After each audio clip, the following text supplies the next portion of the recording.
berkeringat sesuai dengan kadar amal mereka. Ada yang keringatnya mencapai kedua mata kakinya, ada yang mencapai lututnya, dan di antara mereka ada yang sampai tenggelam oleh keringatnya. Hadis riwayat Muslim. Itu gambaran betapa mengerikannya saat itu, menungsoi keringetan tenan.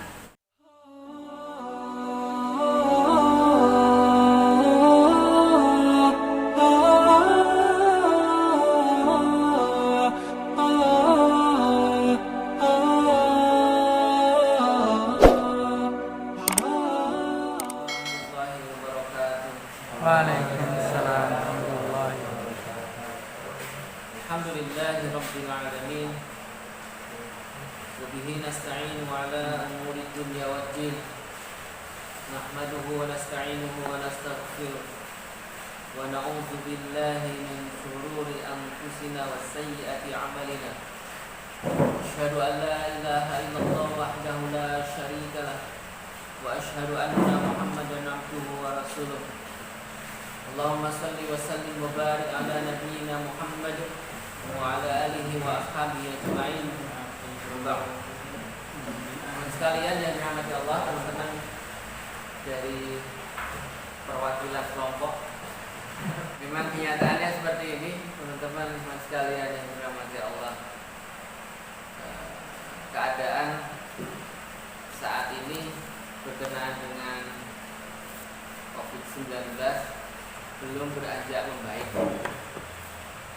belum ada perubahan signifikan, bahkan grafiknya meningkat, sehingga akhirnya pemerintah mengeluarkan kebijakan PSBB di Jawa dan Bali.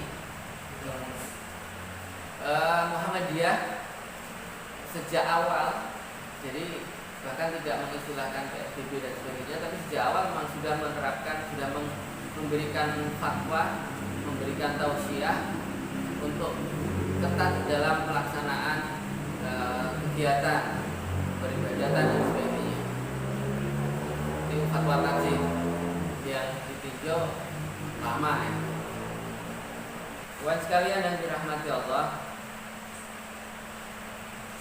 kita tentu sadar, kita tentu ingat bahwa sholat itu adalah amal yang paling utama.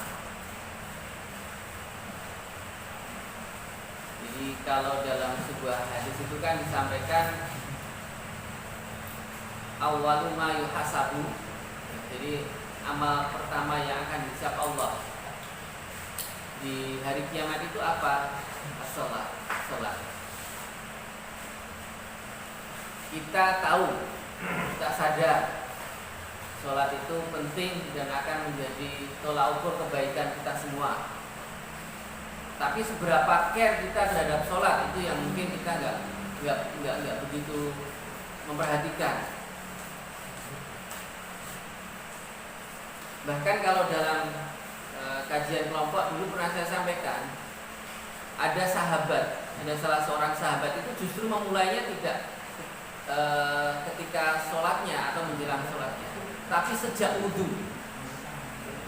Salah seorang sahabat itu begitu mengambil air wudhu, itu sudah berubah mukanya, sudah sedemikian seriusnya, karena dia sadar bahwa dia wudhu itu akan menghadap Allah.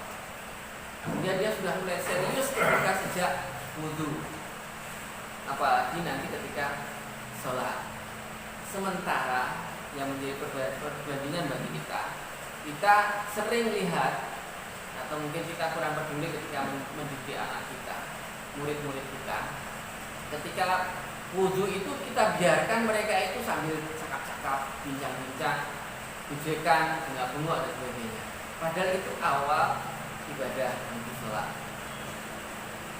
Bahkan salah satu sah sholat itu wudhunya. Ada yang menjadi perhatian ya, sampai di hadis itu yang perlu diperhatikan itu ini di siku yang sering kelewat, di mata kaki yang sering kelewat, itu menjadi perhatian. Nah itu sering yang kita memang nggak kurang peduli.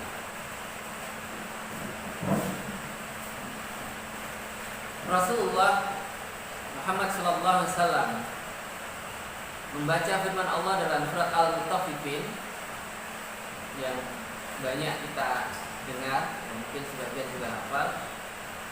Yauma yaqumun nasu li rabbil alamin, yaitu hari ketika manusia berdiri menghadap Rabb semesta alam, menghadap Tuhan semesta alam. Kemudian Rasulullah ketika membaca ayat tersebut, mengomentari ayat tersebut, beliau bersabda, bagaimana nasib kalian saat Allah mengumpulkan kalian sebagaimana mengumpulkan anak panah di wadahnya selama 50.000 tahun, kemudian Allah tidak memperhatikan kalian. Hadis ini riwayat Al-Hakim. Pada ayat tersebut, ketika manusia berdiri menghadap Rabb semesta alam, yakni di Yaumun Azim, di Yaumul Qiyamah, betapa berat peristiwa itu. Tak terkira gerahnya penghuni mahsyar saat itu, ketika manusia dikumpulkan di pada mahsyar saat itu. Banyak wajah tertunduk dan ketakutan. Karena apa? Mereka menghadap Rabb, menghadap Tuhan yang kuasa atas segala sesuatu, yang siap-siap untuk menghukum mereka, siap-siap untuk memberikan pahala bagi mereka. Jangka waktu yang lama mereka berdiri di hadapan Rabbul Alamin, sementara matahari didekatkan pada saat itu. Rasulullah bersabda, tudna syamsu yaumal qiyamati minal khalqi hatta takuna minhum kamigdari milin. Matahari saat itu pada yaum azim, pada hari kiamat itu didekatkan kepada manusia itu hingga jaraknya itu 1 mil. Hadis riwayat Muslim.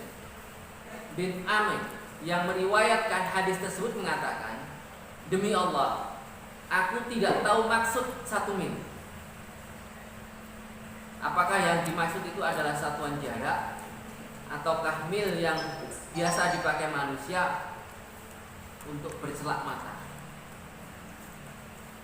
Intinya jarak tersebut, mil itu mungkin sebagai gambaran, bukan jarak sebagaimana kita pikirkan, tetapi sebagai gambaran memang matahari itu didekatkan betul. Maka manusia akan berkeringat sesuai dengan kadar amal mereka.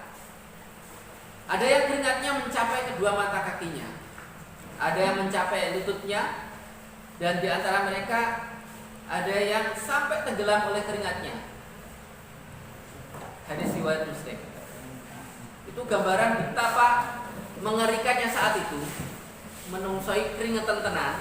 Karena itu menghadapi satu peristiwa besar, Imam Ahmad, Abu Ya'la dan Ibnu Hibban meriwayatkan hadis dari Abi Sa'id Al-Khudri bahwa seseorang berkata, alangkah lamanya hari di mahsyar itu. Kemudian Nabi SAW bersabda, walladzi nafsi biyadihi innahu la yukhaffafu 'alal mu'min hatta yakuna akhaffa 'alaihi min salatin maktubatin yusalliha fid dunya. Demi yang jiwaku ada di tangannya, sesungguhnya hal itu akan diringankan atas orang mukmin. Keadaan di mahsyar tersebut itu akan diringankan bagi seorang yang beriman hingga ia rasakan lebih ringan dari menjalankan sholat wajib ketika di dunia. Sampai lebih ringan daripada sholat wajib. Sholat wajib ringan apa ya? Apa ternyata tergantung. Maksudnya lamanya berdiri ya, tapi perasaannya bisa jadi berat lamanya berdiri sholat itu. Subhanallah ya. Sekian lama berdiri yang tadi di yaumul Yaumun azim, di hari kiamat tadi, itu dirasakan seperti berdiri 1 kali sholat wajib. Jadi paling kalau standarnya kita sholat lah, secara umum kita sholat itu ya paling sekitar 5 menitan lah. Salah satu tabi'in, Amir bin Abdullah At-Tamimi, tatkala ditanya, apakah Anda menyadari situasi ketika Anda sedang berdiri sholat? Beliau menjawab, ya, saya sadar sedang berdiri di hadapan Allah, dan pada saatnya nanti pasti akan masuki satu di antara 2 tempat, jannah atau neraka. Orang itu berkata, bukan itu maksud saya, tetapi apakah Anda mendengar apa yang kami perbincangkan saat Anda sholat? Beliau menjawab, tombak menembus tubuhku lebih aku sukai daripada saya mendengarkan apa yang kalian perbincangkan sewaktu sedang sholat. Ya, subhanallah. Ini salah satu tabi'in. Mungkin ini level sholatnya ya, level sholat yang paling dhuwur ya. Ketika sholat ini pernah terjadi juga ya masa sahabat ya, salah satu sahabat juga gitu. Suatu malam Huzaifah bin Yaman radhiyallahu anhu sholat bersama Rasulullah. Ketika itu beliau, Nabi sallallahu alaihi wasallam, membaca surat Al-Baqarah, kemudian An-Nisa dan Al-Imran, sehingga secara keseluruhan sekitar 5/4 juz. Huzaifah juga mengisahkan, setiap beliau bertemu dengan ayat tentang rahmat, beliau mohon rahmat. Ketika sampai ayat tasbih, beliau bertasbih. Ketika sampai ayat ancaman, beliau mohon perlindungan pada Allah. Sedangkan beliau membacanya dengan tartil, ayat demi ayat secara perlahan. Itu di sholat sunnah. Maka ini mungkin di sholat wajib, bukan di sholat wajib ya. Rasulullah itu sudah dijamin dosanya diampuni. Tetapi sekali lagi tadi, beliau itu menikmati ketika bercengkrama dengan Allah di sholatnya, nyaman dengan sholatnya, menikmati ketika sholat, menikmati setiap bacaan yang beliau baca. Atau kalau para sahabat ya, menikmati bacaan yang didengar. Dan tambahan lagi, beliau itu sebagai ungkapan juga syukur beliau atas nikmat yang diberikan. Dari itu, karena yang pertama kita bicara sholat, maka kita berupaya sholat kita perbaiki. Ya nggak bisa kayak sahabat tadi, tidak seperti Rasulullah, tapi kita berupaya memperbaiki sholat kita, perbaiki ibadah kita, kekhusyukan kita. Kalau nggak bisa khusyuk terus, ya kita coba ada yang mengungkapkan, paling tidak kita ketika bertakbir itu yo, pas takbir konsentrasi betul. Semoga Allah memperingan langkah kita menuju kebaikan, langkah kita menuju surga, dimudahkan segala urusan kita di dunia, dimudahkan segala urusan kita di alam kubur, dimudahkan segala urusan kita di hari kiamat. Amin ya rabbal alamin. Assalamualaikum warahmatullahi wabarakatuh.